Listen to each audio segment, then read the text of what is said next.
what do you think has been the toughest leadership decision that you've gone through?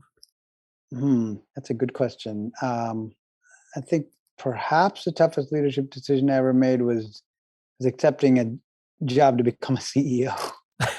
And it sounds easy. It's like, I think this may be something worth the audience might appreciate it. I think most people tend to have an opinion that says, oh, the CEO has it easy, or the CEO has, what a great job. Everybody must want that job. And I think the reality is most jobs in most companies are easier and more rewarding than the CEO's job, rewarding in every perspective. It's a difficult job. And I think some people get into it because of the ego and they just want to be, they want to be the boss, and other people get into it because they couldn't, they just have too much of a stake in this, so they can't imagine themselves doing anything else.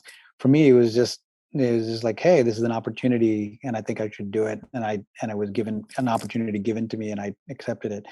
But I think that that's probably, it wasn't the toughest decision at the time, but it's the most challenging job I think I've ever held, is being a CEO. And I think it's partly just feel so responsible for everybody. You just feel responsible for delivering what everybody wants, and you're serving multiple stakeholders as a CEO. You're serving your employees, your customers, your investors, your board members, and they all don't want the same things, right?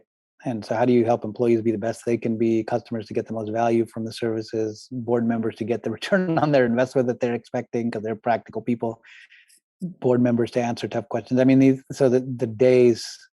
each day is different than the last.